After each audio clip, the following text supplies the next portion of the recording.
duduk di samping saya. Silakan Ustaz.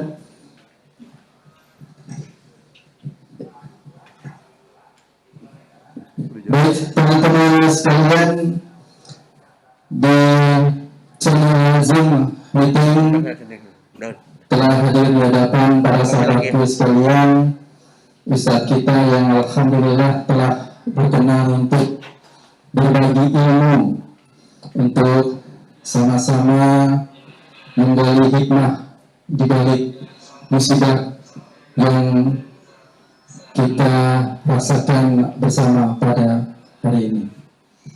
Pada Ustaz Sallallahu Billah, waktu dan tempat kami persilakan.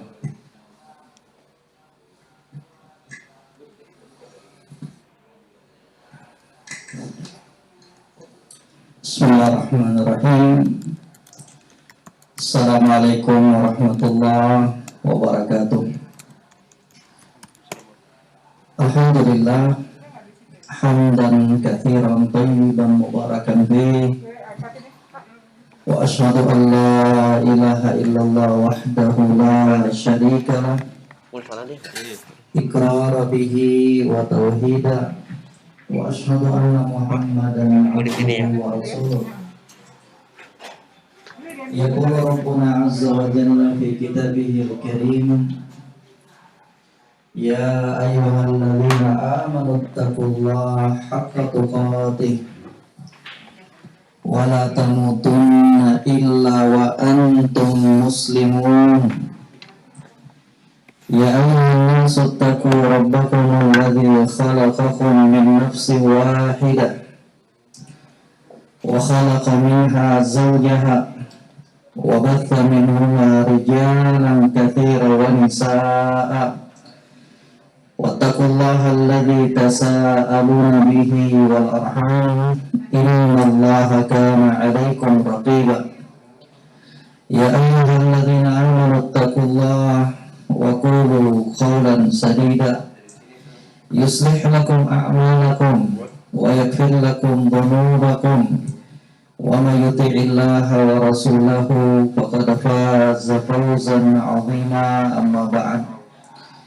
Alhamdulillah, bapak-bapak sekalian, ibu-ibu sekalian, baik yang hadir langsung di tempat ini maupun yang ikut live, alhamdulillah, tidak henti-hentinya kita memanjatkan puji syukur kehadirat Allah Subhanahu wa Ta'ala yang telah begitu banyak mencurahkan nikmatnya untuk kita semuanya.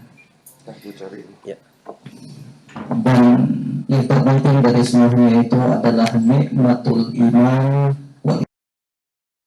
nikmat untuk bisa merasakan sampai detik ini lezatnya iman dan Islam. Semoga sholawat dan salam senantiasa tercurahkan kepada junjungan kita Nabi Muhammad Sallallahu Alaihi Wasallam, kepada para keluarga beliau, para sahabat beliau, dan orang-orang yang senantiasa mengikuti jejak beliau hingga akhir zaman kelak. Bapak-bapak, ibu-ibu sekalian yang kami muliakan, rahimani wa rahimakumullah, kita semuanya tahu, kita semua rasakan gimana kondisi sekarang ini. Alhamdulillah ala kulli hal. Itulah ucapan yang pantas untuk kita sebutkan. Segala puji bagi Allah pada setiap kondisi. Apa yang kita rasakan, jangan kita hadapi dengan kepanikan yang berlebihan. Di satu sisi, jangan pula kita meremehkan. Islam telah menuntun kita di dalam menghadapi kondisi seperti ini. Ya. Sekali lagi, ya, dalam menghadapi musibah seperti ini yang berada di hadapan kita, yaitu COVID-19, kita tidak diperbolehkan untuk terlalu tegang menghadapinya. Kenapa? Karena kita semuanya juga akan mati. Kita semuanya juga akan mati. entah karena COVID-19 ataukah dengan sebab yang lainnya. Kematian itu adalah harga yang pasti dari Allah Subhanahu wa taala. Ya. Kata Allah Subhanahu wa taala di dalam Al-Qur'anul Karim, "Ainama takunu yudrikumul maut walau kuntum fi burujim musyayyadah." Dimanapun kalian berada, niscaya kematian akan menjemput kalian. Walaupun kalian berlari, bersembunyi di benteng yang tinggi lagi kokoh. Itu hal yang pertama, bapak-bapak sekalian, ibu-ibu sekalian. Di sisi lainnya, jangan pula kita remehkan. Tidak boleh diremehkan. Tetap apa yang dianjurkan oleh pemerintah, apa yang dianjurkan oleh para dokter yang memang mumpuni dalam bidangnya, yang memang ahli dalam bidangnya, kita ikuti sebagai bentuk ikhtiarnya kita. Itu dikenal dalam Islam, ikhtiar, ya, usahanya kita untuk membendung, ya, untuk mencegah dari sebuah penyakit. Dan demikianlah di dunia ini, ibu-ibu sekalian, bapak-bapak sekalian, itu disebutkan dunia itu darul imtihan wa ibtila. Dunia itu adalah tempat ujian dan musibah. Kalau ada di antara kita, ada di antara bapak-bapak, ibu-ibu tidak mau mendapatkan ujian dan cobaan, berarti harus cari tempat yang lain selain di bumi ini. Itu sudah konsekuensi. Itu sudah takdir Allah Subhanahu wa taala, bahwa dunia ini, tempat kita berada sekarang, itu darul imtihan wal ibtila, ujian dan cobaan. Itu yang harus kita sadari, ya, bahwa memang keberadaan kita di dunia ini akan diuji oleh Allah Subhanahu wa taala. Ya. Ibu, bapak sekalian, tidak akan mungkin mendapati orang yang hidupnya itu senang terus sejak dia dilahirkan sampai dia mati. Itu perkara yang mustahil. Bukankah demikian bapak-bapak sekalian, ibu-ibu sekalian? Iya. Enggak ada tuh. Enggak ada juga yang kita dapati dari manusia yang hidupnya sengsara terus sejak lahir sampai mati. Itu perkara yang mustahil. Kenapa? Karena memang di dalam Al-Quran, Allah telah sebutkan di dalam Al-Quran, "Watilkal ayyam nudawiluha bainan nas." Dan demikianlah hari-hari tersebut kami silih pergantikan. Terkadang senang, terkadang sedih. Ya kan, ibu sekalian, bapak-bapak sekalian, ini realita, ini kenyataan. Terkadang kita merasakan rasa bahagia bersama istri dan anak-anak kita, bersama orang tua kita, bersama teman-teman kita. Akan tetapi di suatu hari yang lainnya, kita merasa sedih, gundah gulana. Ya, makanya penting bagi seorang muslim dan muslimah mempelajari bagaimana sih cara dia memposisikan dirinya. Ini yang paling penting.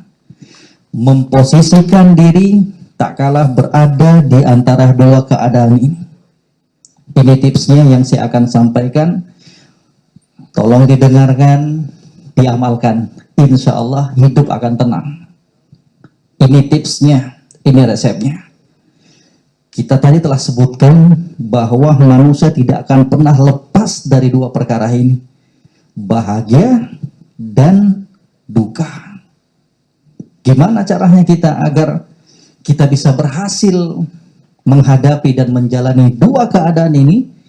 Itu telah diterangkan dan ditunjukkan oleh junjungan kita Nabi Muhammad SAW di dalam hadis yang diriwayatkan oleh Imam Muslim dari sahabat Abu Yahya Suhaib ibnu Sinan radhiyallahu ta'ala.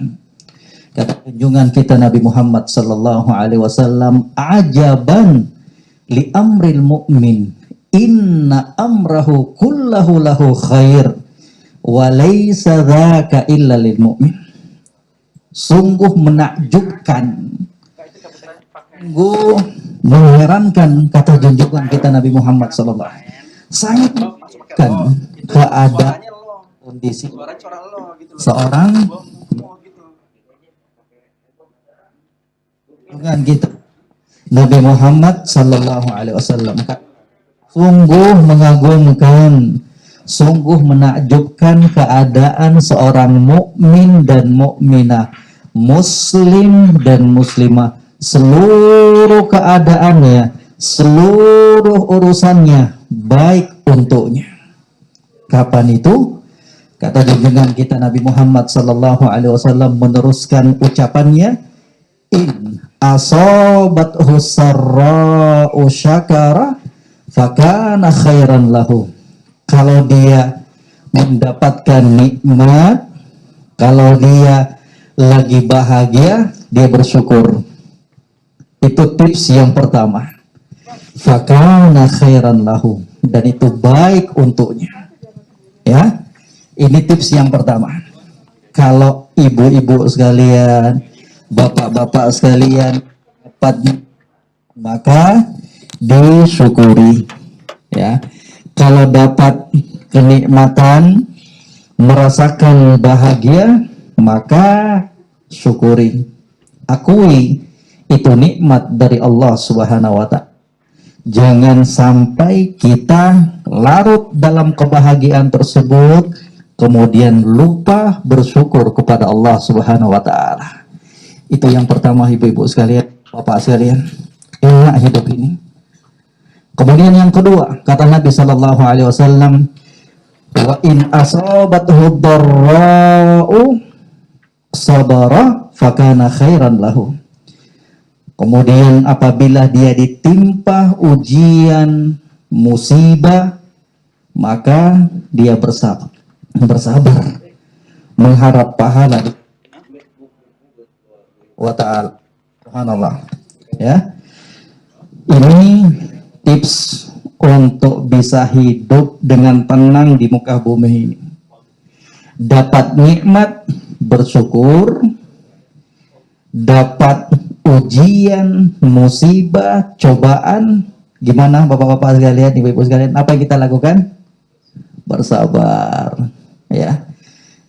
Orang-orang yang dapat nikmat kemudian bersyukur, itu mungkin banyak kita temukan. Banyak. Tapi yang sulit, ibu-ibu sekalian, yang berat bapak-bapak sekalian, kalau dapat musibah, kemudian dia bersabar, itu sulit. Enak saja kita ngomong sabar ya, pandai juga kita nasihatin teman kita, kalau dapat musibah yang sabar ya, giliran kita yang terkena belum tentu bisa bersabar. Udah diucapkan tuh sabar, tapi berat untuk diamalkan. Kalau kita yang diuji oleh Allah Subhanahu wa Ta'ala, makanya disebutkan oleh para ulama bahwa manusia itu ketika ada musibah terbagi menjadi 4 golongan, 4 kelompok. Sekarang kita perhatikan, kita itu masuk di golongan yang keberapa ya? Yang pertama, kata para ulama, ketika ada musibah tersebut, dia berkeluh kesah, menggerutu terus, berkeluh kesah, ya, seakan-akan tidak menerima takdir dan ketetapan Allah Subhanahu wa Ta'ala. Dan ini hukumnya haram di dalam Islam, tidak diperbolehkan, tidak diperbolehkan. Makanya ya, di zaman Nabi Sallallahu Alaihi Wasallam ada seorang ibu yang benar sejadi-jadinya, teriak dia di kuburan anaknya. Anaknya meninggal, bapak-bapak sekalian, ibu-ibu sekalian, meninggal anak kesayangannya. Kemudian ketika Nabi Sallallahu Alaihi Wasallam melewati ibu tersebut, Nabi Sallallahu Alaihi Wasallam menasihati, isbiri wahtasibi, bersabarlah kamu wahai perempuan, dan haraplah pahala dari apa yang kamu alami ini. Apa jawaban wanita tersebut? Ilaika anni fa innaka lam tusib bimusibati, enyah kamu dariku, pergi kamu. Dia nggak tahu bahwa yang nasihat itu Rasulullah SAW. Katanya pergi kamu, karena kamu nggak merasakan apa yang saya rasakan dari musibah ini. Anak kesayangannya meninggal, anak kesayangannya dicabut nyawanya oleh Allah Subhanahu Wa Taala. Berat, akan tetapi dia nggak mampu mengontrol lisannya. Katanya pergi kamu, pergi. Maka Nabi pun pergi. Sahabat yang menemani Nabi SAW ketika itu heran dengan ucapan yang keluar dari mulut perempuan ini. Kata sahabat yang menemani Nabi ketika Nabi sudah bergegas pulang ke rumahnya, wahai sang wanita, tidakkah kamu tahu bahwa yang memberikan nasihat tadi itu Rasulullah? Kaget perempuan ini, ibu-ibu sekalian. Dikejar Nabi SAW sampai ke rumahnya. Kemudian dia minta maaf kepada Nabi SAW. Akan tetapi kata Nabi apa? Innamas sabru inda sodamatil ula. Ini ibu sekalian perhatikan. Kata Nabi apa? Yang namanya sabar itu adalah tak kalah pertama kali mendapatkan musibah ujian. Itulah namanya sabar. Lagi ikut kajian gini, tiba-tiba masuk SMS. Na'udzubillah ya. Ini cuma contoh. Contoh aja. Lagi kumpul ikut kajian, tiba-tiba masuk WA atau ke SMS atau ke telepon bahwa orang tua kita meninggal. Contoh saja. Ya. Ini lihat nih. Kapan orang dikatakan sabar? Ketika mendapatkan berita tersebut, tidak ada ucapan yang paling pertama keluar dari ucapannya kecuali apa? Inna lillahi wa inna ilaihi raji'un. Hatinya langsung mengingat Allah Subhanahu Wa Taala. Itu yang namanya sabar, ibu-ibu sekalian. Itulah makna dari ucapan Nabi apa? Innamas sabru inda sodamatil ula. Sabar itu dihentakkan pertama ketika mendapatkan ujian. Jangan ngamuk dulu, ya, piring, gelas terbang semuanya, baru sabar. Itu kan namanya sabar. Itu bukan namanya sabar. Makanya tadi saya katakan sabar itu berat, Bu. Ya, sabar berat. Jadi kita nasihat ya kepada orang lain untuk bersabar, akan tetapi ya untuk mengamalkannya tersebut datang kepada diri kita. Ya. Ini yang pertama tadi. Apa itu Bapak-bapak sekalian, Ibu-ibu sekalian? Berkeluh kesah. Ya. Ada sampai di zaman orang-orang Arab ya, sampai mereka robek bajunya, menempeleng pipinya, yaitu mencakar wajahnya. Itu semua perbuatan-perbuatan yang diharamkan di dalam Islam. Kemudian golongan yang kedua, as-sabir, orang yang bersabar. Orang yang bersabar, subhanallah, dapatkan ujian, musibah, cobaan, dia sabar. Orang yang bersabar itu, ibu-ibu sekalian, bukan berarti dia tidak merasakan ujian itu sebagai perkara yang berat. Tidak, dia rasakan. Berat tuh namanya ujian. Tapi bedanya dengan kelompok yang pertama tadi, orang yang bersabar itu mampu menahan lisannya dari berkeluh kesah, mampu menahan anggota tubuhnya dari melakukan perkara-perkara yang diharamkan oleh Allah, ngamuk dan semisalnya. Berat sekali rasanya, berat.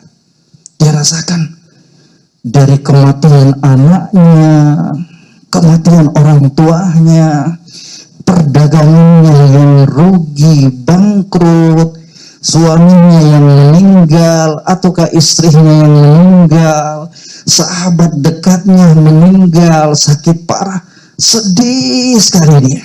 Akan tetapi dia mampu untuk menahan dirinya dari berkeluh kesah dan melakukan perkara-perkara yang diharamkan oleh Allah. Ya, dan yang ketiga, golongan yang apabila mendapatkan ujian, musibah dia ridho, rela. Ini lebih hebat lagi dibandingkan orang yang bersabar, rela. Apa artinya ini? Dia dapat musibah ataukah tidak, sama saja. Hatinya terlalu merasa lapang, tidak merasa berat dengan ujian tersebut. Itu tingkatan yang hebat. Di atasnya lagi apa? Tingkatan orang yang bersabar. Subhanallah. Bukan berarti hatinya sudah mati, tidak. Tapi kata para ulama, karena kesempurnaan iman yang berada dalam hatinya, sehingga dapat nikmat, dapat musibah sama saja. Tetap istiqomah di atas agama Allah Subhanahu wa taala. Luar biasa. Mau tahu yang lebih hebat lagi, Ibu sekalian, golongan yang keempat, asyakir, bersyukur dapat musibah. Wah, ini yang hebat. Ya, kalau bisa alumni Budi Utomo masuk semua, yang 91 masuk semua, golongan yang keempat ini, bersyukur dapat musibah. Oh, kok bisa, Ustaz? Kok bisa bersyukur dia? Kenapa? Karena dia tahu kalau dia diberikan ujian, itu tanda Allah sayang padanya. Subhanallah. Ya, ujian, cobaan, bagaimanapun bentuknya, kalau dihadapi oleh seorang muslim dan muslimah dengan penuh kesabaran dan ihtisab, mengharap pahala, maka itu akan menjadi penggugur dosa-dosa dia. Subhanallah, subhanallah. Penggugur dosa. Ya, makanya karena dia tahu bahwa musibah ujian tersebut adalah tanda cintanya Allah kepada dia, karena dia tahu bahwa musibah ujian tersebut adalah penggugur dosa-dosa dia, kafarah buat dia, makanya dia bersyukur kepada Allah Subhanahu wa taala. Tapi ini luar biasa, jarang yang bisa. Ya, tapi semoga Allah Subhanahu wa taala menjadikan kita dari kelompok dan golongan yang mampu bersyukur tak kalah menerima cobaan, musibah, dan ujian.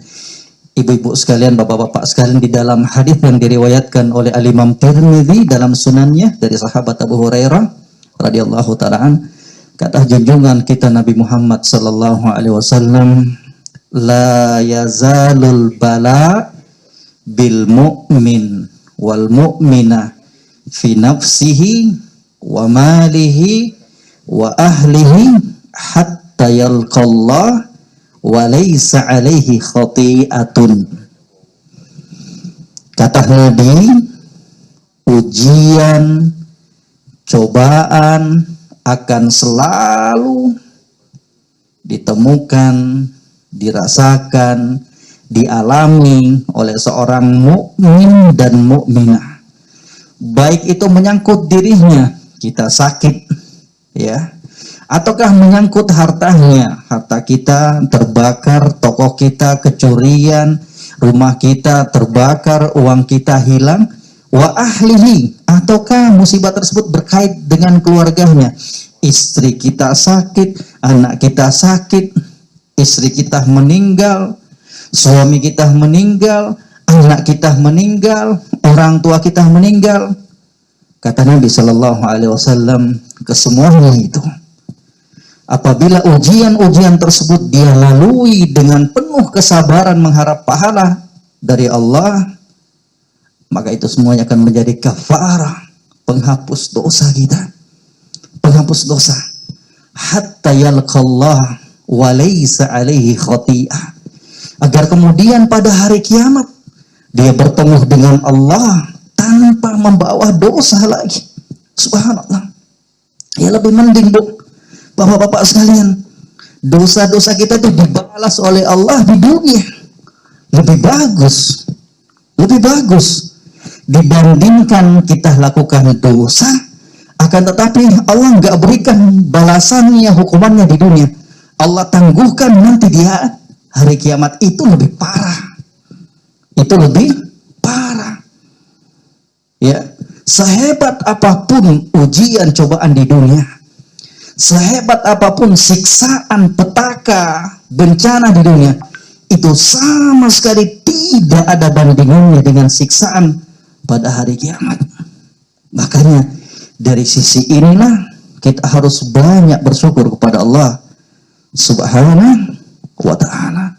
Bersyukur kita, alhamdulillah.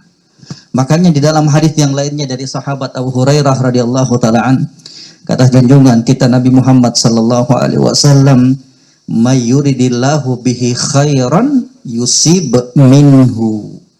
Barang siapa yang dikehendaki kebaikan oleh Allah, maka Allah akan berikan ujian, cobaan terhadap hamba tersebut. Inilah salah satu hikmah di balik musibah, ujian, dan bencana. Allah itu ingin tahu, ibu-ibu sekalian, kejujuran keimanan kita. Jujur kita enggak kepada Allah Subhanahu wa ta'ala. Jangan kita mengaku beriman kepada Allah hanya ketika senang saja. Ketika dilapangkan rezekinya kita banyak beribadah, banyak bersyukur. Giliran diberikan ujian, cobaan, musibah, kita lupa kepada Allah. Kita malas beribadah kepada Allah Subhanahu wa ta'ala. Na'udzubillah. Jangan. Itu salah satu hikmah di balik musibah. Allah ingin mengetes keimanannya kita. Allah ingin melihat kejujuran keimanannya kita. Apakah ini hambaku betul-betul beriman? Baik tak kalah senang maupun tak kalah duka. Tak kalah lapang maupun tak kalah dalam keadaan sempit. Kemudian hikmah yang berikutnya dari cobaan dan ujian tersebut, Allah ingin menegur kita agar kita kembali kepadanya. Bisa jadi ujian tersebut karena kelalaian kita selama ini. Bisa jadi ujian, cobaan tersebut karena kita lalai kepada Rabb-Nya kita Allah Subhanahu wa ta'ala. Alhamdulillah kita masih ditegur oleh Allah Subhanahu wa ta'ala. Kita masih diingatkan oleh Allah Subhanahu wa ta'ala untuk bisa kembali kepadanya. Untuk kita mengangkat tangannya kita. Untuk kita mengakui seyakin-yakinnya bahwa tidak ada yang bisa memberikan jalan keluar dari permasalahan yang kita hadapi kecuali Allah Subhanahu wa ta'ala. Manusia, ibu-ibu sekalian, bapak-bapak sekalian, walaupun berkumpul untuk memberikan kebaikan kepada kita, kalau Allah tidak menghendaki, tidak akan terjadi. Itu yang harus kita yakini. Makanya apa? Sekecil apapun problem yang kita hadapi, sekecil apapun musibah cobaan yang kita hadapi, mari kita keluhkan, mari kita curahkan semuanya kepada Allah Subhanahu wa ta'ala. Ketika ada musibah, bencana, cobaan, jangan makin menjauh kepada Allah Subhanahu wa ta'ala. Ya, jangan makin menjauh kepada Allah Subhanahu wa ta'ala. Justru tak musibah tersebut, bencana, semakin dekat kepada Allah Subhanahu wa ta'ala. Kemudian yang berikutnya, ibu-ibu sekalian, bapak-bapak sekalian yang kami muliakan semuanya, baik yang berada di tempat ini maupun yang mengikuti live kita, hikmah di balik ujian dan musibah tersebut untuk orang-orang yang beriman, Allah ingin angkat derajat mereka. Ya, Allah ingin angkat derajat mereka. Makanya ibu-ibu sekalian, bapak-bapak sekalian, ya, semakin tinggi derajat seseorang di hadapan Allah, semakin mulia seseorang di sisi Allah, maka cobaannya pun makin dahsyat. Dan itu memang telah diberikan informasi oleh junjungan kita Nabi Muhammad sallallahu alaihi wasallam. Pernah ada seorang lelaki bertanya kepada Nabi, "Ya Rasulullah, ayyun nas asyaddu bala'an?" Wahai Rasulullah, siapa sih manusia yang paling berat cobaannya?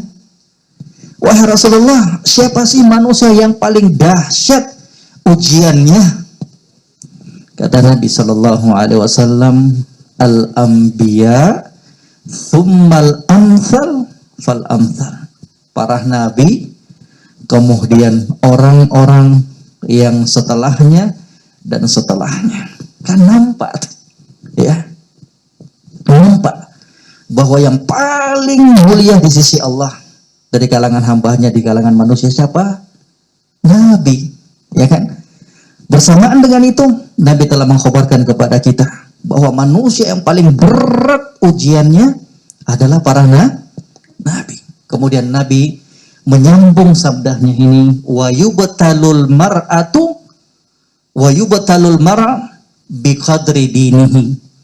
Allah akan memberikan cobaan kepada seorang hamba sesuai dengan kualitas agamanya, kualitas imannya. Semakin kokoh keimanan seseorang, maka semakin besar ujian dan cobaan yang akan dialami.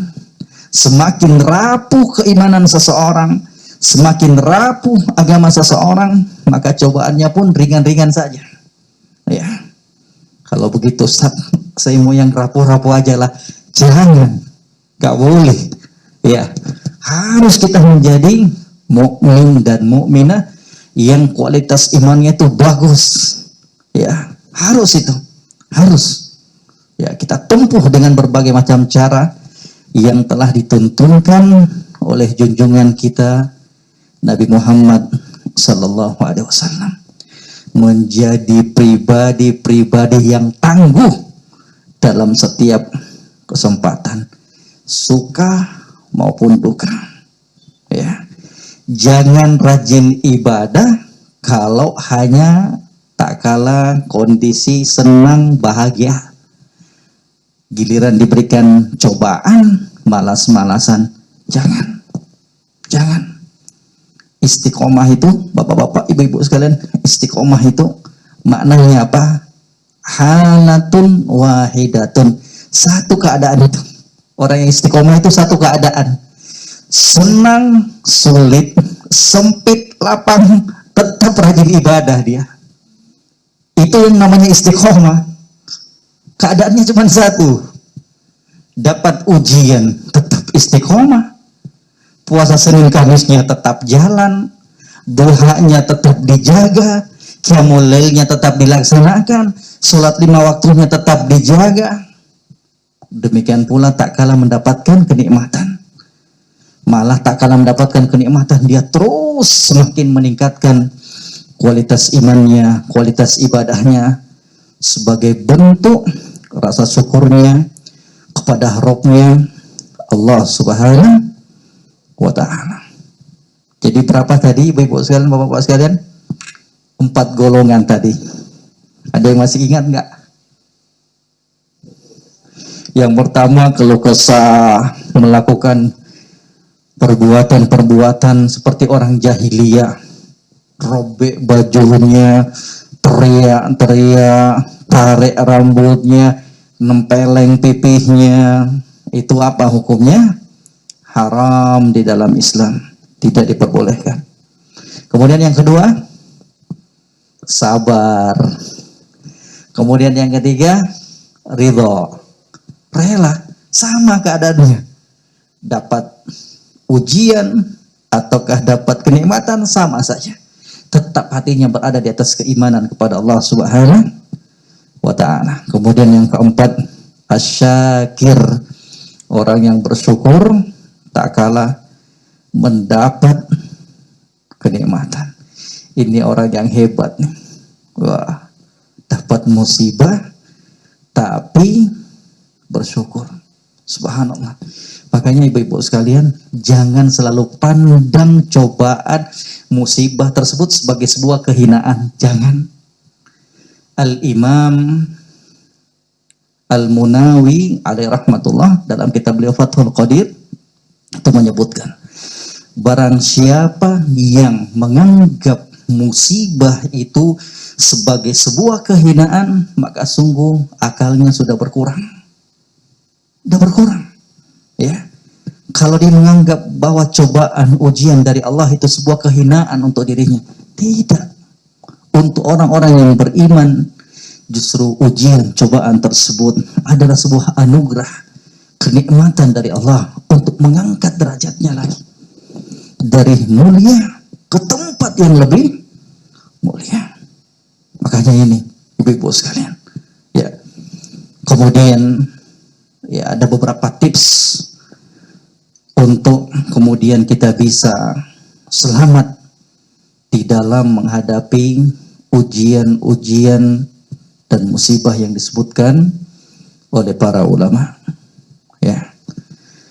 Di antara tips yang pertama itu yang disebutkan oleh para ulama, hendaknya setiap muslim dan muslimah dalam setiap kondisi dan keadaan selalu berpegang teguh kepada Allah Subhanahu wa taala, selalu bertawakal penuh kepada Allah Subhanahu wa taala, selalu bersandar penuh kepada Allah Subhanahu wa taala. Kata Allah Subhanahu wa taala dalam Al-Qur'an, "Ma asaba min musibatin illa biiznillah." Tidak ada ujian, tidak ada musibah kecuali semuanya terjadi dengan izin Allah Subhanahu wa taala. Enggak ada. Musibah itu bukan manusia yang berikan kepada kita. Bencana bukan manusia, tapi siapa? Allah Subhanahu wa taala. Ya. Dipegang ini selalu di setiap kondisi kita. Selalu gantungkan diri kita, sandarkan hatinya kita hanya kepada Rabb-Nya kita, Allah Subhanahu wa taala.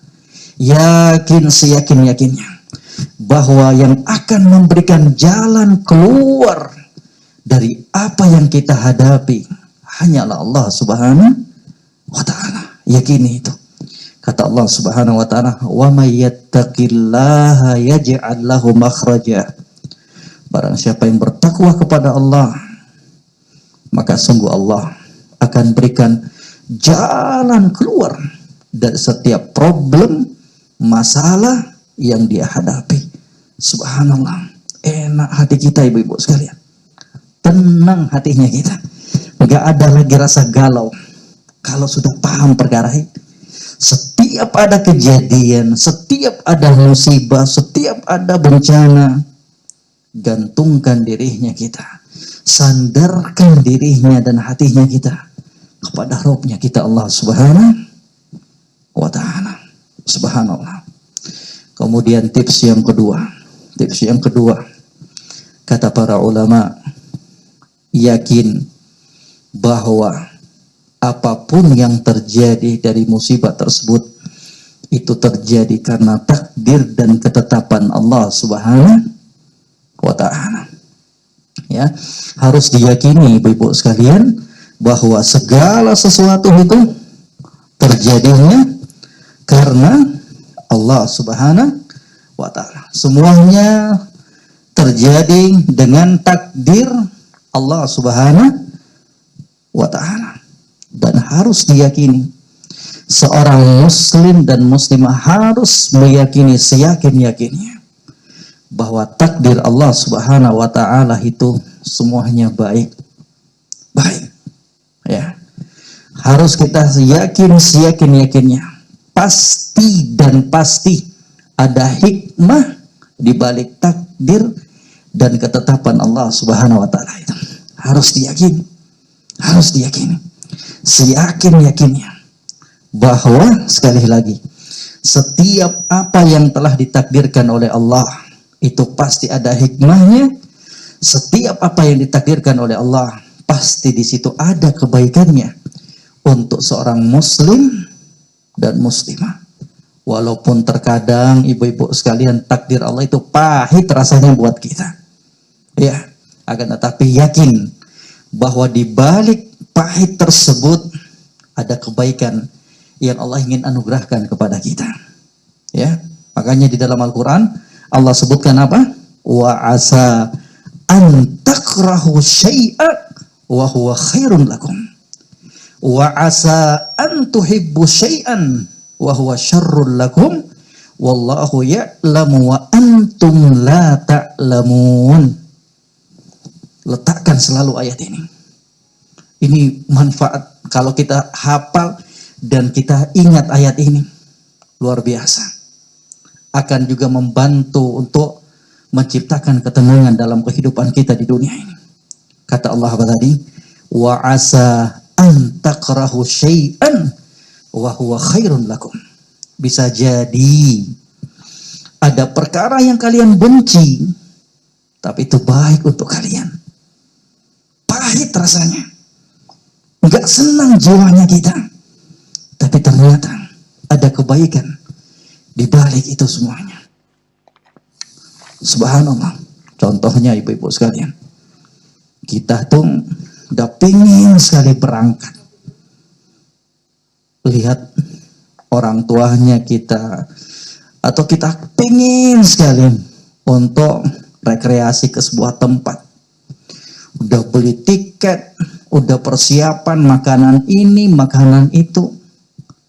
Qadarallah masyafa'an, jalan menuju bandara macet. Ya. Akhirnya apa? Kita pun ketinggalan pesawat. Oh, luar biasa kesannya tuh. Ya, udah beli tiket, udah kemas-kemas pakaian, perbekalan makanan udah disiapkan, nggak jadi berangkat. Malah teman-temannya yang berangkat. Tapi tahu nggak? Ternyata, ya, pesawat yang ditumpangi tersebut kecelakaan, musibah. Ini tadi apa? Nggak senang kita. Ternyata Allah panjangkan umur kita. Nggak berangkat kita ikut dalam pesawat tersebut. Nggak ikut dalam bus tersebut. Allah ingin menyelamatkan kita. Allah masih memberikan kesempatan hidup untuk kita. Untuk kita memperbaiki diri. Untuk kita memperbanyak bekal amalan kebaikan sebelum kita bertemu dengan Allah Subhanahu wa ta'ala. Kemudian yang berikutnya yang disebutkan oleh para ulama, ibu-ibu sekalian yang kami muliakan, dari perkara-perkara yang merupakan nasihat dari para ulama tersebut berkaitan dengan tips untuk bisa menghadapi ujian dan musibah. Kata mereka, al-wajib ala kulli muslimin wa muslimatin ayyahfadallah.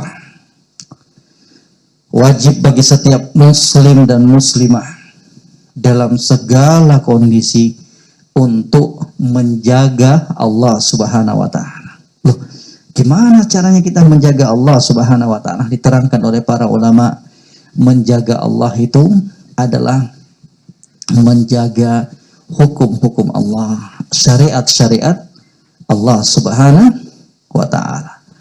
Apa yang Allah perintahkan kita kerjakan, apa yang Allah Subhanahu wa ta'ala larang, haramkan, jangan kita kerjakan.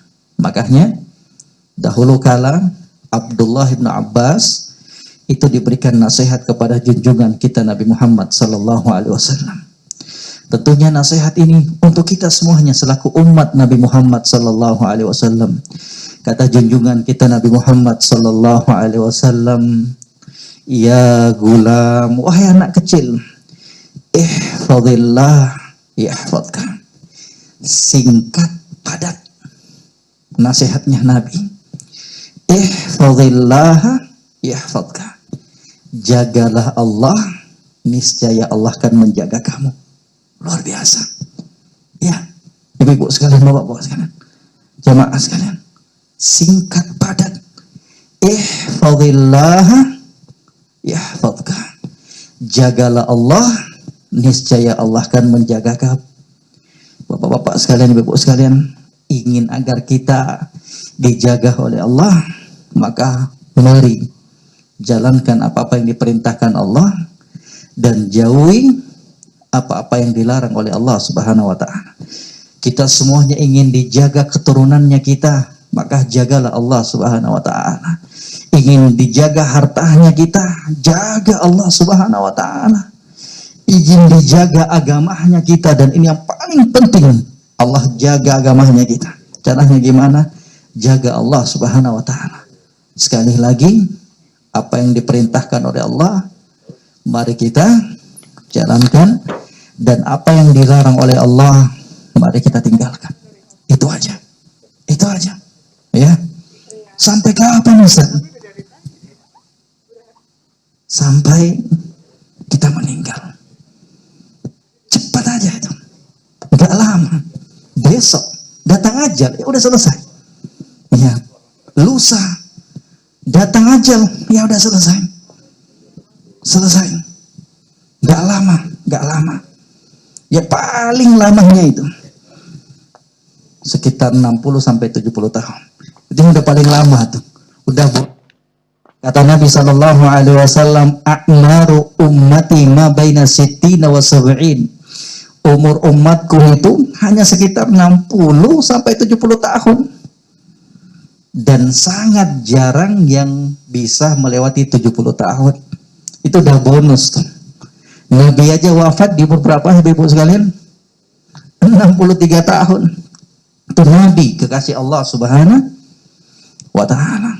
Oleh sebab itulah, sekali lagi bapak-bapak sekalian, ibu-ibu sekalian yang kami muliakan dimanapun berada, baik yang berada di tempat ini maupun yang mengikuti kajian kita, ceramah kita secara online live ini, kita semuanya saling mengingatkan bahwasanya kita hidup di dunia ini sementara saja, ya. Kita semuanya akan meninggalkan dunia yang fana ini. Kita akan menghadap Allah Subhanahu wa taala. Silakan kita mengerjakan aktivitasnya kita, silakan. Yang mau bekerja sesuai dengan bidangnya masing-masing, silakan. Ya, selama tidak bertentangan dengan agama ini, silakan. Mau beraktivitas apapun silahkan, selama tidak bertentangan dengan perintah Allah dan Rasulnya.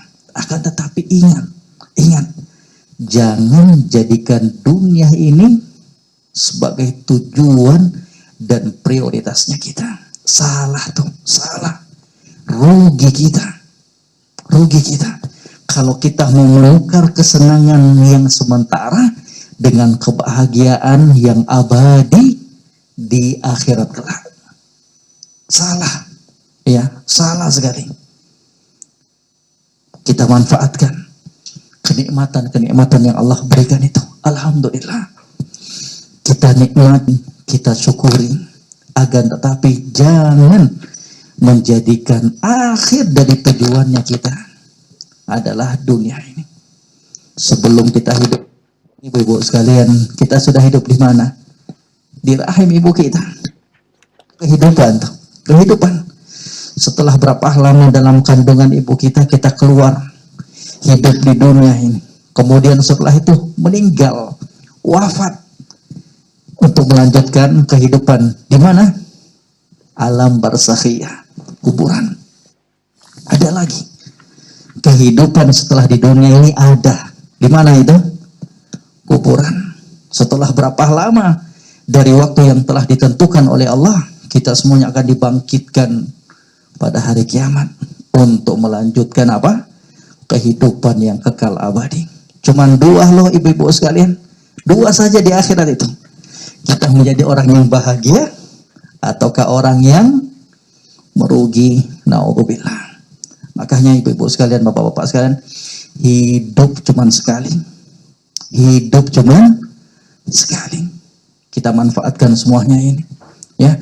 Jangan sampai ujian-ujian, cobaan-cobaan yang kita alami menjadikan kita rapuh, menjadikan kita malas ibadah. Jangan sekali lagi, kesemuanya itu dari ujian dan cobaan yang menimpa kita. Kemudian kita berkeluh kesah, kemudian kita suudzon, berprasangka buruk kepada Allah. Haram hukumnya, tidak diperbolehkan. Suudzon kepada Allah itu perkara haram, gak boleh. Loh Ustaz, saya rajin sedekah, puasa Senin Kamis rajin, bangun tengah malam rajin, sholat 5 waktu saya jaga, tapi kok ujian demi ujian datang terus silih berganti, gimana nih? Ya itu tandanya Allah cinta kepada kita. Alhamdulillah ada ujian tersebut. Para ulama dulu, ibu-ibu sekalian, kalau mereka nggak sakit, kalau mereka nggak diberikan ujian, itu mereka khawatir. Kok bisa Allah nggak berikan saya ujian? Iya. Kenapa? Karena mereka senang kalau ada ujian tersebut. Sebagai apa tadi? Penghapus dosa. Penghapus dosa loh ibu-ibu sekalian. Anak kita sakit, suami kita sakit, orang tua kita sakit. Kalau kita hadapi semuanya dengan lapang dada, sabar, ihtisab, mengharap balasan di sisi Allah, itu akan menjadi penggugur dosa-dosanya kita. Alhamdulillah. Ya. Jadi istri kita yang sakit, kalau dia bersabar, dia dapat pahala. Kita selaku suami, kalau menghadapi cobaan tersebut, istri kita sakit, kita layani dengan baik, mengharap pahala, kita juga dapat pahala, nikmat semuanya. Jadi ibadah itu banyak ibu-ibu sekalian, bapak-bapak sekalian. Jangan maknakan ibadah itu dengan makna yang sempit, hanya sekedar sholat, zakat, puasa, tidak. Bersabar menghadapi ujian dan cobaan, itu juga bagian dari ibadah yang mulia di sisi Allah Subhanahu wa Ta'ala. Jadi mungkin ini yang bisa kita sampaikan ya di kesempatan yang berbahagia ini. Jika ada kebenaran dari ucapan saya, itu semata-mata dari Allah Subhanahu wa Ta'ala. Jika ada kesalahan dan kekeliruan, itu murni dari pribadi saya sendiri dan dari syaitan. Dan tidak lupa di kesempatan hari ini kita juga menitipkan doa kepada saudara kita kaum muslimin dan muslimat dimanapun berada yang sedang sakit, ya. Semoga Allah memberikan kesabaran dan kesembuhan kepada mereka semuanya, baik yang terkena COVID-19 ini ataukah penyakit yang lainnya. Dan semoga Allah Subhanahu wa Ta'ala merahmati mereka-mereka yang telah wafat, dan untuk keluarga yang ditinggalkan diberikan kesabaran.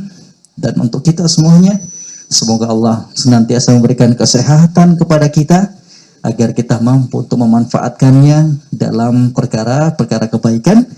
Kalau masih ada waktu, kita gunakan sesi yang kedua tersebut untuk sesi tanya jawab, baik terkait permasalahan yang kita angkat, yaitu hikmah di balik musibah, ataukah pertanyaan-pertanyaan yang lainnya di luar yang kita angkat di hari ini, insyaallah ta'ala. Jadi dipersilahkan. Mungkin yang ikut online juga bisa menitipkan pertanyaan nantinya, insyaallah ta'ala. Ya, saya kembalikan kepada moderatornya. Barakallahu fiik. Alhamdulillah. Nah, tadi adalah paparan yang disampaikan oleh Ustadz, di mana pada poin penting adalah bahwasanya ketika ditimpa musibah, Allah memperkenalkan kita untuk menunjukkan pada taraf mana kita muslim. Kita dapat menjadi muslim yang paling rendah dengan hanya sekedar berkeluh kesah, atau kita menjadi muslim yang sabar, atau kita juga diberikan pilihan untuk menjadi muslim yang ridho, dan kita bisa juga memilih untuk menjadi muslim yang mampu bersyukur dikala kita mendapatkan musibah.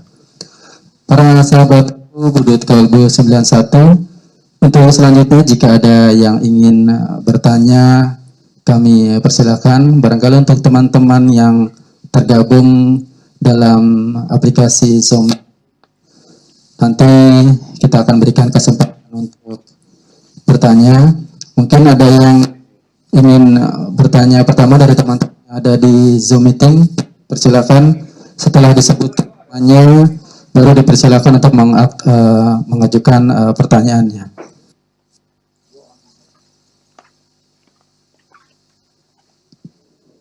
Ada adakah teman-teman yang di Zoom?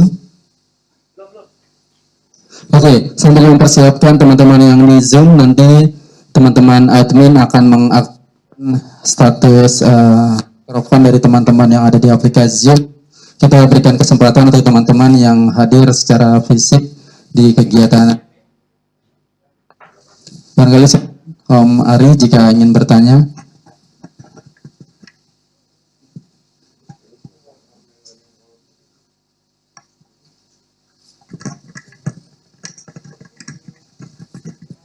Assalamualaikum warahmatullahi wabarakatuh. Waalaikumsalam warahmatullahi wabarakatuh. Masya Allah.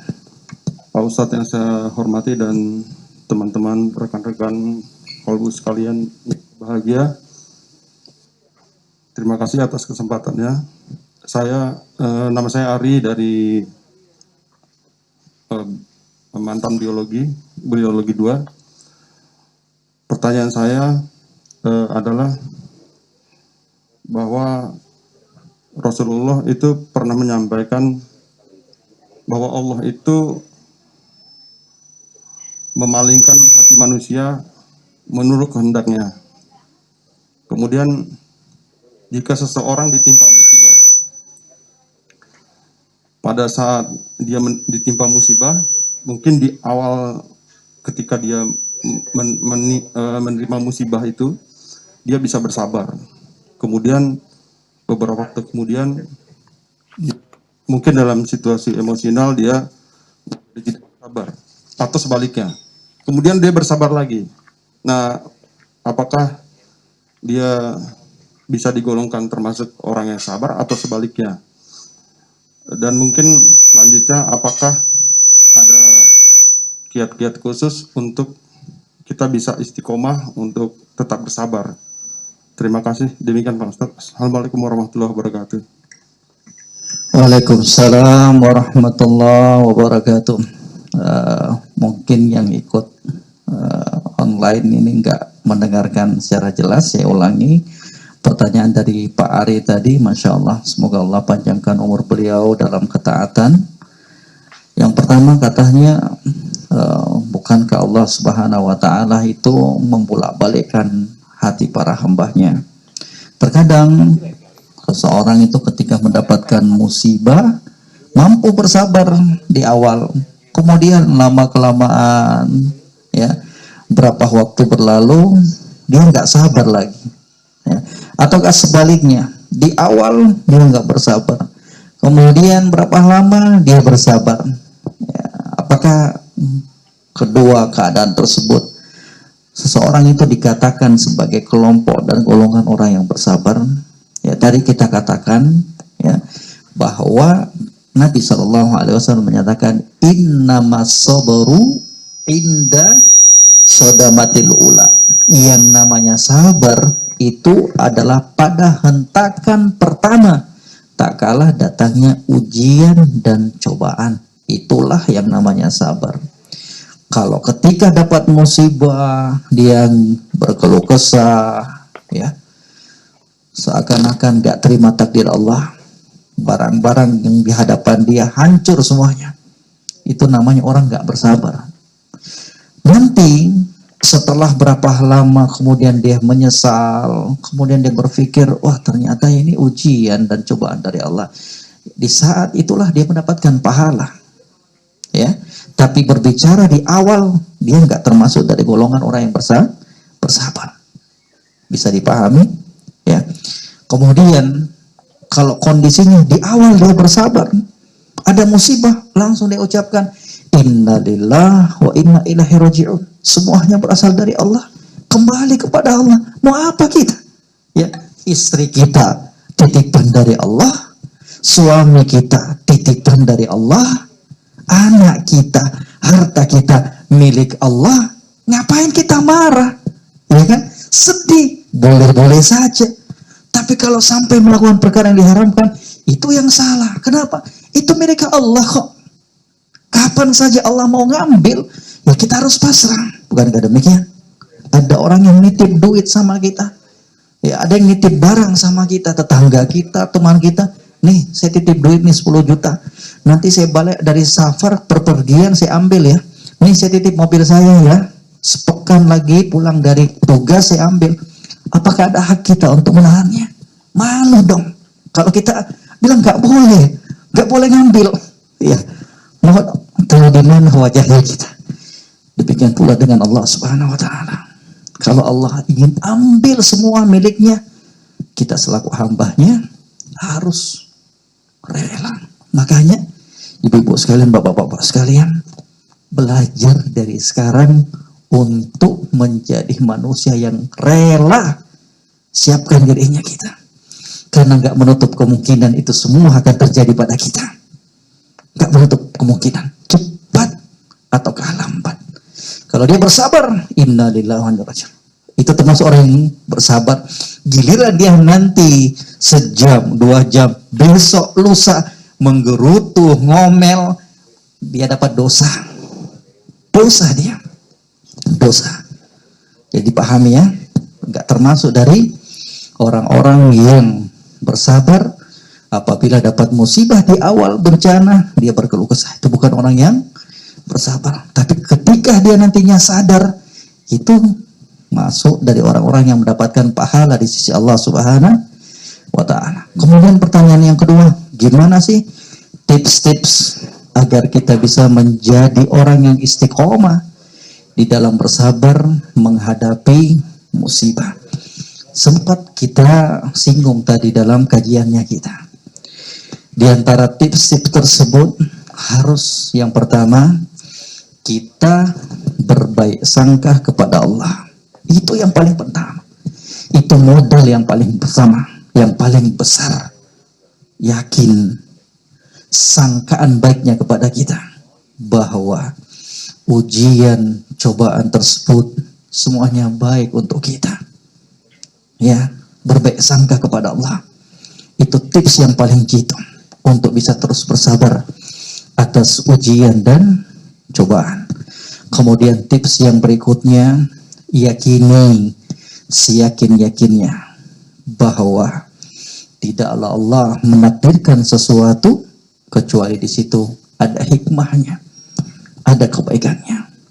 Kemudian yang ketiga, yakini seyakin-yakinnya bahwa segala sesuatu yang telah Allah takdirkan pasti akan terjadi dan tidak akan bisa meleset dari kita. Ya.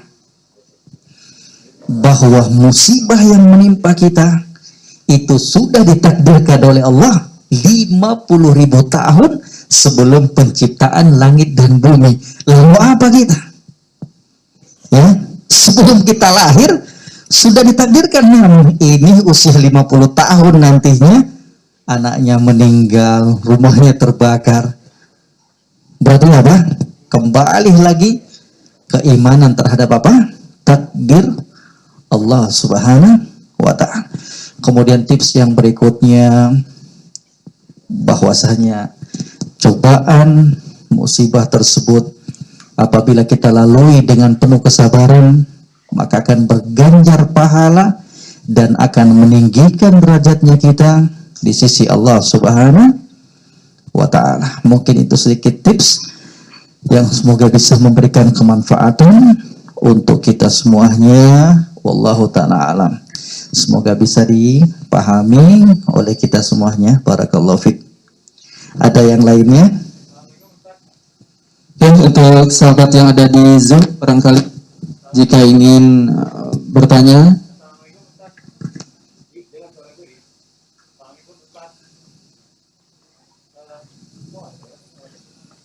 silakan, ada teman-teman di Zoom yang ingin bertanya.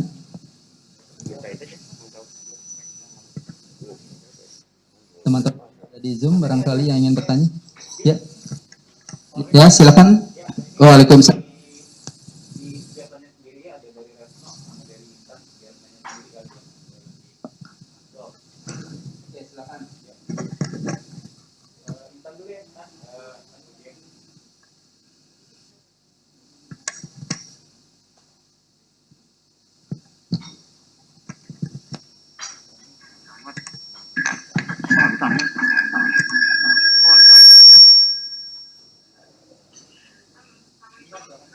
Waalaikumsalam warahmatullahi wabarakatuh. Silahkan Bu.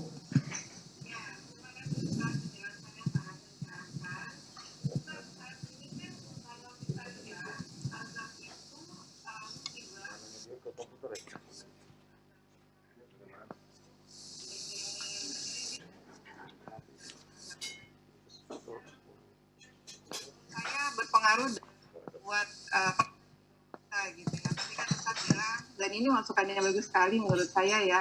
Ketika kita mendapatkan musibah, itu yang dinilai adalah reaksi pertama kita gitu. Apakah kita mau maki-maki, atau kita nangis guling-gulingan gitu, meraung-raung seperti anak kecil, seperti itulah. Nah, dalam konteks ini media seringkali menganggap sebagai musibah itu sebagai sesuatu azab, sehingga penerimaan kita pun juga tergantung dari persepsi yang kita buat sendiri gitu. Nah, tadi sebenarnya Ustadz sudah memberikan langkah-langkah atau tips-tips untuk gimana kita bisa mentransformasi apa yang kita terima sebagai musibah pada saat itu, sehingga bisa suatu saat akan kita syukuri gitu, Ustadz. Nah, hal ini pastinya tidak mudah ya, mulai dari ketika kita menerima reaksi pertama, mendengar suatu kegagalan gitu, seperti itu. Karena dalam surat yang insyaallah ya, sesungguhnya di dalam kesusahan itu ada kemudahan, dan sesungguhnya di antara kemudahan itu pasti ada kesusahan gitu. Nah, gimana nih Ustadz buat agar kita lebih legowo gitu loh. Dan yang terpenting tadi ya, saya sangat terkesan sekali dengan pandangan Ustadz bahwa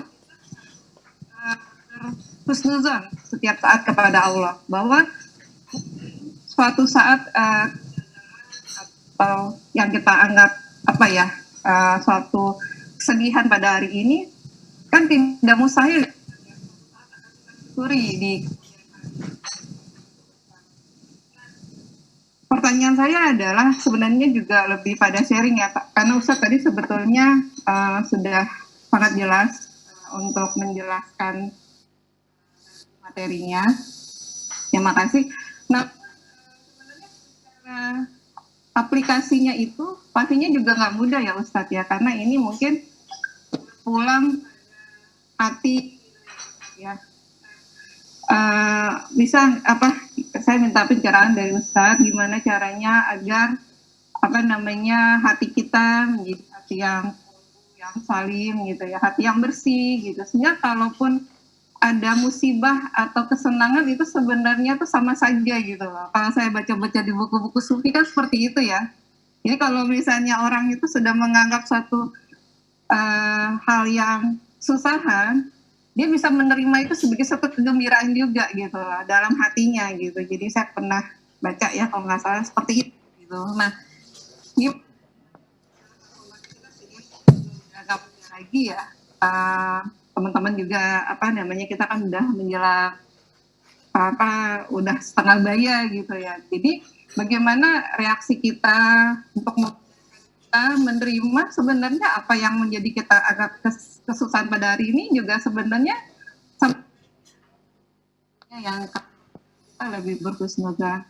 Itu aja Ustaz, mohon maaf kepanjangan. Ya, Masya Allah. Insya Allah sudah jelas tadi ya. Apa yang Ibu paparkan juga, alhamdulillah. Insya Allah bapak-bapak, ibu-ibu, teman-teman semuanya di sini pada dengar juga, alhamdulillah. Jadi saya uraikan satu persatu, insya Allah Taala. Yang pertama tadi apa yang disebarkan oleh media massa, ya, media sosial, bahwasanya yang namanya bencana itu adalah azab. Itu nggak benar 100%, ya.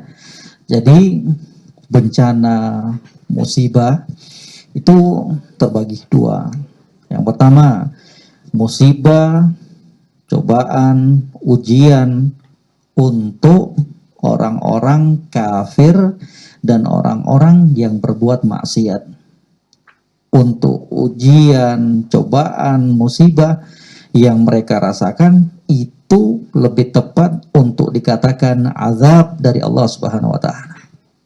Ya, sekali lagi, bencana, ujian, ya malapetaka yang dirasakan oleh orang kafir dan orang-orang yang tidak beriman kepada Allah, orang-orang yang berbuat maksiat kepada Allah, itu lebih tepat dikatakan sebagai azab, siksaan dari Allah yang belum seberapa disegerakan di dunia ini sebelum mereka merasakan azab yang berlipat-lipat di akhirat kelak. Itu yang pertama, Ibu. Untuk orang mukmin, bencana, musibah, malapetaka itu adalah ujian buat mereka, bukan azab. Itu untuk orang-orang yang beriman, untuk orang-orang yang beriman. Kenapa? Karena Allah nggak mungkin mengazab sebuah kaum, para hamba, kalau hamba tersebut beriman kepada Allah Subhanahu wa taala. Itu mustahil. Ya. Itu Ustaz, kok di sana orangnya rajin sholat tapi Allah timpakan musibah? Itu bukan petaka, bukan azab, akan tetapi apa? Ujian dari Allah Subhanahu wa taala, seperti yang kita paparkan tadi. Bisa jadi Allah turunkan malapetaka musibah tersebut, banjir ataukah yang lainnya, dalam rangka untuk mengangkat derajat mereka agar mereka lebih mulia dan semakin mulia di sisi Allah Subhanahu wa taala. Jadi itu yang harus dipahami. Berarti ujian, malapetaka, musibah tersebut sekali lagi ya tidak benar untuk kita katakan sebagai azab dari Allah Subhanahu wa taala. Yang lebih tepatnya azab tersebut ditujukan untuk orang-orang yang durhaka kepada Allah Subhanahu wa ta'ala. Kemudian tadi juga disinggung oleh Ibu tentang berita-berita yang tersebar. Ini juga terluputkan dari saya tadi. Alhamdulillah Ibu ingatkan bahwa dalam kondisi seperti sekarang ini, adanya wabah COVID-19 atau adanya wabah-wabah yang lainnya, musibah-musibah yang lainnya, seorang muslim dan muslimah itu disarankan oleh para ulama jangan ikut hanyut dengan pemberitaan. Itu yang paling penting. Coba kalau setiap berita kita ikuti, Ibu sekalian, ya, apa jadinya? Ya, rasa takutnya kita makin besar, imunnya kita makin melemah, iya kan? Kaget terus yang setiap hari beritanya berubah-ubah, ya, ya. Makanya itu nasihat para ulama. Seorang muslim dan muslimah itu jangan tenggelam dan hanyut dalam pemberitaan. Ya, sekedarnya saja. Kalaupun ingin mendapatkan berita, cari berita yang betul-betul thiqah, orang terpercaya. Itu yang kita terima. Kalau setiap berita kita ambil, setiap berita yang kita dapatkan kita sebarkan, apa jadinya kita ibu-ibu sekalian? Makin lemah nantinya kita. Ya, makan udah nggak selera lagi, ibadah udah malas. Kenapa? Karena dihantui dengan ketakutan yang sangat disebabkan pemberitaan-pemberitaan. Na'udzubillah. Makanya itu salah satu tips juga ketika musibah tersebut datang melanda kita. Jangan hanyut dengan pemberitaan. Lebih bagus kita sibukkan dirinya kita dengan perkara yang lebih bermanfaat. Ya. Maka Nabi SAW dalam hadis yang sahih menyebutkan min husni islamil mar'i tarkuhu ma la ya'ni. Termasuk salah satu bagusnya tanda keislaman seseorang, dia meninggalkan perkara-perkara yang tidak memberikan kebaikan untuk dirinya dalam kehidupan dunia dan akhirat. Itu nasihat yang dititipkan oleh para ulama. Kemudian tadi Ibu sebutkan juga, Ibu minta gimana tuh tips-tipsnya kita agar hatinya kita semuanya ini selalu menjadi qalbun salim. Karena hati itu terbagi tiga, ibu-ibu sekalian. Ada namanya apa? Qalbun mayyit, hati yang mati. Ya, hati yang mati ini bahaya. Makanya tadi sempat sebelum kajian sempat ngobrol-ngobrol.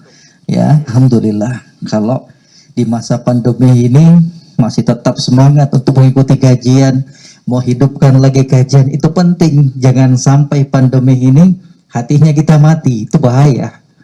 Ya, hatinya kita itu harus selalu disirami dengan ilmu agama, harus selalu disirami dengan nasihat-nasihat baik dari Al-Quran dan hadis-hadis Nabi Shallallahu Alaihi Wasallam. Justru di saat-saat inilah yang kita butuhkan itu apa? Kekuatan iman, ya, kekuatan iman untuk menjalani apa-apa yang telah ditakdirkan oleh Allah Subhanahu wa Ta'ala. Kemudian jenis hati yang kedua, qalbun marid, hati yang berpenyakit. Kadang semangat ibadah, kadang kendor lagi. Ada yang ngajak kebaikan, ikut. Ada yang ngajak ke tempat yang jelek, ikut lagi. Itu artinya apa? Hatinya berpenyakit. Ada pula yang paling terbaik, yaitu qalbun salim, hati yang selamat, hati yang bersih, dan inilah yang akan memberikan kemanfaatan untuk diri seorang hamba ketika dia bertemu dengan Allah. Makanya di dalam Al-Quranul Karim Allah sebutkan, yauma la yanfa'u malun wala banun illa man atallah biqalbin salim. Di hari kiamat, hari yang tidak lagi berguna, istri-istri, anak-anak, harta, nggak berguna lagi semuanya. Apa yang berguna pada saat itu, kata Allah, illa, kecuali man atallaha biqalbin salim, orang yang berjumpa dengan Allah, orang yang bertemu dengan Allah dengan membawa hati yang selamat. Gimana Ustaz? Biar hatinya kita selalu qalbun salim, selamat, bersih. Yang pertama, jauhi dosa dan kemaksiatan. Ya, hati itu kata para ulama seperti kain yang putih. Ya, demikian pula dipaparkan oleh Nabi Shallallahu Alaihi Wasallam. Setiap seseorang melakukan dosa, diteteskan satu tetes hitam, noda hitam dalam kain putih tersebut. Semakin banyak dia melakukan dosa dan kemaksiatan, maka akan tertutupi kain putih tersebut dengan noda-noda hitam tersebut. Demikianlah hatinya kita. Ya, ini ibu-ibu sekalian, jauhi kemaksiatan agar hatinya kita tetap bersih. Kenapa kita kadang malas ibadah? Ya karena hatinya kita kotor, tidak bersih. Ya. Kemudian tips yang kedua, agar hatinya kita tetap bersih, selalu berdoa kepada Allah Subhanahu wa Ta'ala.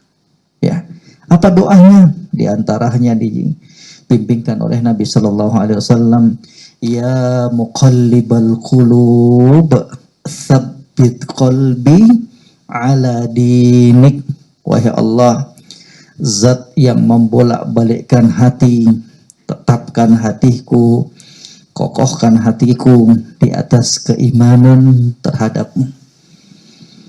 Itu ya. Kemudian hadis yang lainnya, ya, dalam doa Nabi Sallallahu Alaihi Wasallam, Allahumma ati nafsi taqwaha wa zakkiha anta khairu man zakkaha. Wahai Allah, anugerahkanlah kepada jiwa dan hatiku ini kebaikan dan kebersihan, karena tidak ada yang bisa membersihkan hati dan jiwa kecuali Engkau, wahai Allah. Makanya kita berdoa. Jangankan kita, Nabi saja terus berdoa dengan doa ini, ibu-ibu sekalian. Jangan lupakan doa ini, ya muqallibal qulub, tsabbit qalbi ala dinik. Wahai Allah, zat yang membolak-balikkan, kokohkan hatiku di atas agamamu, di atas keimanan terhadapmu. Kemudian untuk meraih qalbun salim, hati yang bersih juga, ibu-ibu sekalian, jauhkan hati kita dari penyakit-penyakit hati. Apa itu?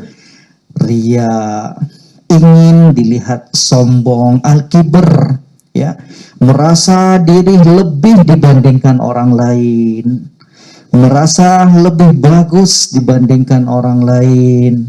Apalagi penyakit hati, hasad, dengki, iri dengan kebahagiaan dan kenikmatan yang dirasakan oleh orang lain. Dibersihkan semuanya hatinya kita, agar bisa kemudian menjadi qalbun salim, hati yang bersih. Jangan ada kedengkian di hati kita untuk saudaranya kita. Kalau hati kita bersih, ibu-ibu sekalian, saudara kita, teman kita dapat nikmat, kita juga senang. Itu yang bagus tuh. Yang bahaya kalau teman kita bahagia, jabatannya naik, dapat rezeki, bisa beli rumah lagi, mobil lagi. Kitanya malah yang sakit. Pikirin, dari mana tuh dapat duit lagi? Kok bisa? Akhirnya apa? Teman kita bahagia, kita yang sakit. Itu namanya apa? Nggak senang dengan kebahagiaan yang dirasakan oleh orang lain. Ngapain ibu-ibu sekalian, bapak-bapak sekalian, kita hasad dengki dengan kebahagiaan orang lain? Itu kan semuanya dengan takdir Allah. Ya, ngapain kita hasad, iri, dengki dengan mereka? Semuanya telah diatur oleh Allah. Kita sudah ditahu oleh Allah, ini hambaku ini cocoknya hartanya sekian. Udah, dijalanin aja. Jangan hasad, dengki, iri sama orang lain. Penyakit-penyakit yang dari penyakit hati dibersihkan agar hatinya kita menjadi hati yang senantiasa bersih, selamat, agar kita bisa membawanya sampai kita bertemu dengan Allah Subhanahu wa Ta'ala. Semoga paparan yang singkat ini bisa bermanfaat untuk ibu sang penanya dan untuk kita semuanya. Wa akhirud da'wana alhamdulillahirabbil alamin wallahu ta'ala alam. Silakan untuk rekan lainnya tadi yang ingin bertanya, dipersilakan.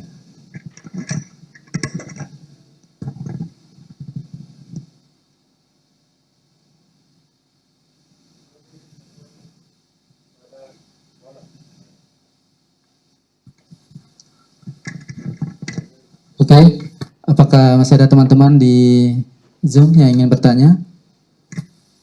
Tidak ada.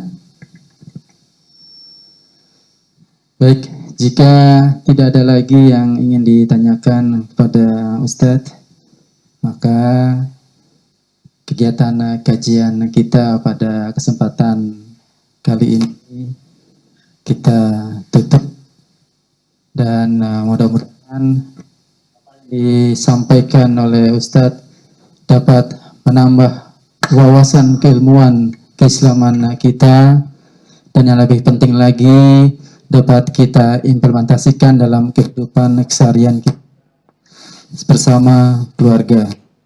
Kami mengucapkan terima kasih kepada seluruh rekan-rekan yang telah berpartisipasi dalam kegiatan kita pada kali ini. Mohon maaf apabila masih ada banyak kesalahan teknis selama kegiatan kajian berlangsung.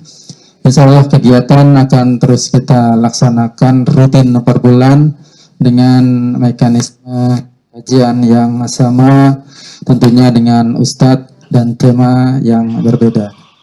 Kita sama-sama membacakan doa penutup majelis.